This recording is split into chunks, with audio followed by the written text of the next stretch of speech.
Summer शेष है नहीं पाप का, भागी केवल व्याघ्र, जो तटस्थ है समय लिखेगा उनका भी अपराध। जी हां दोस्तों, मैं आरडी भारती और आप देख रहे हैं बिहारी सुल्तान। इस वीडियो के माध्यम से, इस न्यूज कार्यक्रम के माध्यम से बहुत सारी इंफॉर्मेशन हम अपने बहुजन समाज के साथियों को देना चाहते हैं। अगर आप मेहनत करेंगे तो उसका एक अच्छा पारितोषिक आपको जरूर मिलेगा, और यह साबित कर दिया चिराग पासवान जी ने।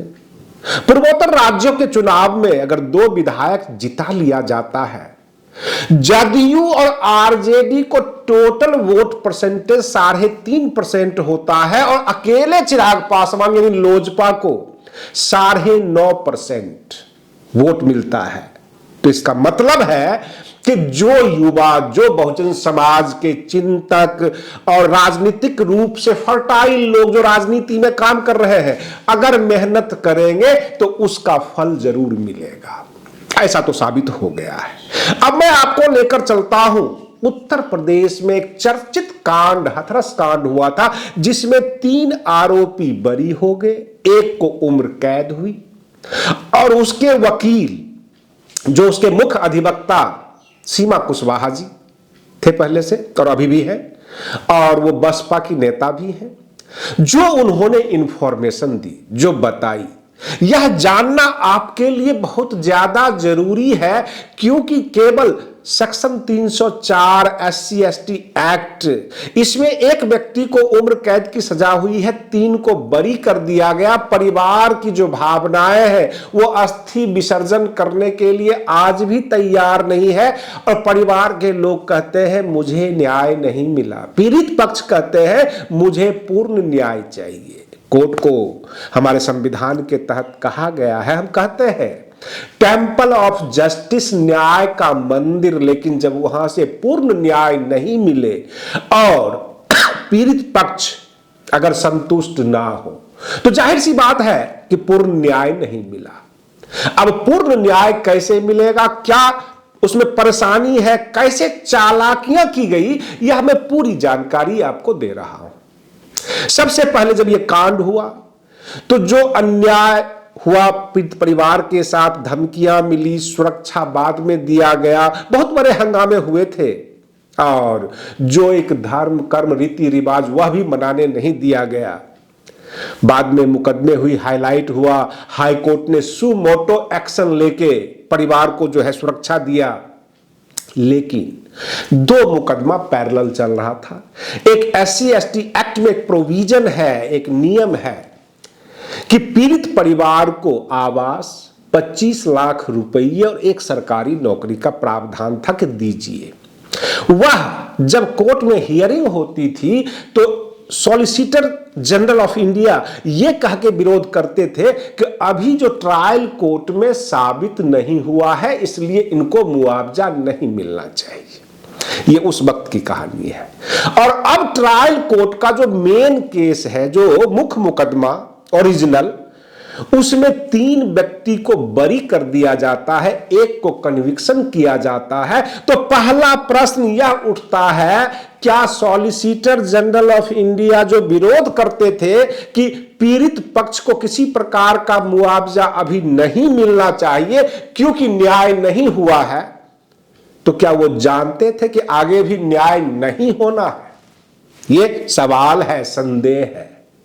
ये और बात है कि इस केस को अपील में जाएंगे, इलाहाबाद हाई कोर्ट भी जाएंगे, वो कह रहे हैं कि हम सुप्रीम कोर्ट तक जाएंगे, हमें पूर्ण न्याय चाहिए। लेकिन आपसे जानना चाहता हूं, आप दर्शक हैं, तमाशा देख रहे हैं दोनों तरफ के, क्या ये पहले से जानते थे कि सब कुछ फिक्स है, मैनेज है, उधर से बरी करा लेंगे, इनको मुआवजा देने की जरूरत क्या है? दूसरी, यह केस अब खत्म हो गया है, एक व्यक्ति को आजीवन कारावास हुआ है, 3 को बरी कर दिया गया। परिवार पक्ष ये कहता है ये ठाकुरवाद का चलन है, ये हमारे जो मुख्यमंत्री है तमाम जो है ठाकुरों को बचाया है, पीड़ित परिवार का कहना है। रही बात ये, जो अपराधी है अपराध किया, कोर्ट ने अपना फैसला सुनाया, जो सिस्टम है वो अपना ट्रायल में जो भी गलतियां की है, लेकिन पीड़ित परिवार को मुआवजा क्यों नहीं? और कल को SC ST केस में अगर मुकदमा होता है तो आपके लिए जानना ही जरूरी है कि मुआवजा का प्रावधान है। जिसको सताया गया है, जिसको पीड़ा पहुंची है, उसको मुआवजा मिलना चाहिए। तो कोशिश यह होती है कि मुख्य मुकदमा को ही डैमेज कर दो, उसको जो है बरी नहीं होने दे, मतलब उसमें जो है कन्विक्शन नहीं होने दे, व्यक्ति को बरी करवा ले ताकि इसमें कुछ देना ना पड़े। यह सवाल तो बनता है और इसी सवाल को लेकर सीमा कुशवाहा अपलांट कोर्ट में जाएंगी, हाई कोर्ट में जाएंगी, वहां ये पक्ष रखेंगी कि हमारे फला फला ऑब्जर्वेशन है, बहुत सारी बातों पर ध्यान नहीं दिया गया, ट्रायल कोर्ट ने किस आधार पे बरी किया, जबकि हाई कोर्ट ने सुमोटो एक्शन लिया था और उसके बाद SC ST एक्ट में दर्ज किया गया था, परिवार को सुरक्षा दी गई थी। तो पहला प्रश्न यह बनता है कि हाई कोर्ट ने जब ऑब्जर्वेशन किया था तभी तो सुमोटो एक्शन लिया था, तभी तो सुरक्षा दी गई थी। यह तो कोई शिकायत करने गया नहीं था कि मैं बहुत ज्यादा असुरक्षित हूं और आप हमें सुरक्षा दीजिए, यह कोर्ट ने खुद किया था। तो फिर आज यह कोर्ट बरी किस आधार पे करती है और केवल एक व्यक्ति को सजा होता है क्योंकि वो सबसे पहले उसका नाम लिया गया था। तो कुल मिलाकर जो पीड़ित पक्ष हैं, जो उनके एडवोकेट हैं, वो ये कहते हैं कि सब कुछ फिक्स था, सब कुछ मैनेज किया हुआ था, हमें पूर्ण न्याय नहीं मिला।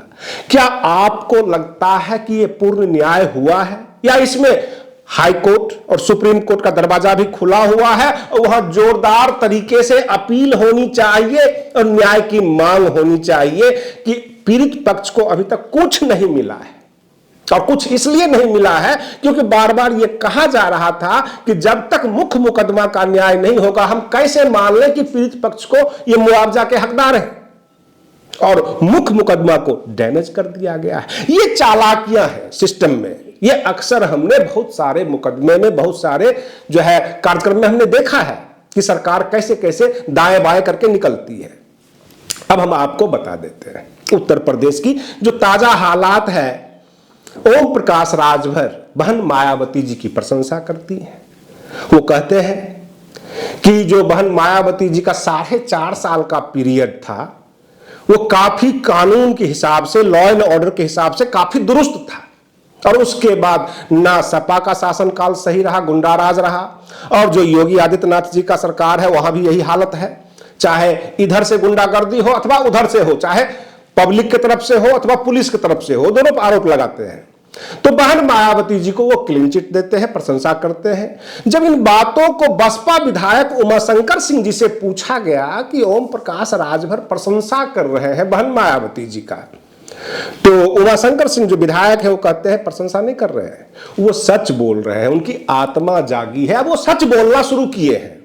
क्योंकि बहन मायावती जी का जब शासनकाल आया था 2007 से 2012 तक, तो पिछले शुरू में 6 महीने सब कुछ ठीक करने में लग गया था। वो सच कह रहे हैं 4.5 साल उत्तर प्रदेश की कानून व्यवस्था काफी दुरुस्त थी। अब इससे कई मायने निकाले जाते हैं।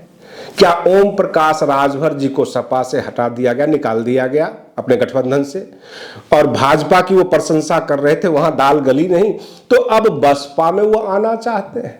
जब हमने आम जनता से पूछा, लोगों से, विश्लेषकों से जो राजनीति को समझते हैं, वो कहते हैं कि एक होता है पॉलिटिकल इंश्योरेंस, जिसको कहते हैं राजनीतिक जीवन बीमा।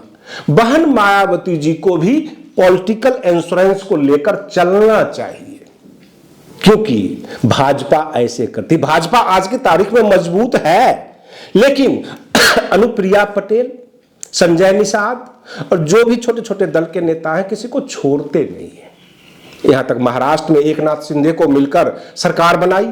तो भाजपा जब इतनी बड़ी ताकत में है और छोटे छोटे दलों को गठबंधन में लेके चलती है, तो बहन मायावती जी को भी चाहिए चंद्रशेखर आजाद को साथ कर ले, ओम प्रकाश राजभर को साथ कर ले, अनुप्रिया पटेल हो, सावित्री बाई फूले हो, जितने भी नेता अभी फेंकाए हुए हैं जो दूर हैं, सबको अगर साथ कर लेती है बहन जी, और बहन जी के लिए ये पॉलिटिकल इंश्योरेंस हो जाएगा। जहां जहां से कुछ कमी आएगी, जहां जहां से लगेगा कि यहां से डैमेज हो सकता है, तो वहां से चंद्रशेखर आजाद संभाल लेंगे, कहीं पर ओम प्रकाश राजभर संभाल लेंगे, कहीं पर अनुप्रिया पटेल संभाल लेंगे। तो इनको ये सोचना चाहिए और गठबंधन करके 2024 का मुकाबला करना चाहिए, तो बसपा बहुत बड़ी ताकत बनकर उभर सकती है।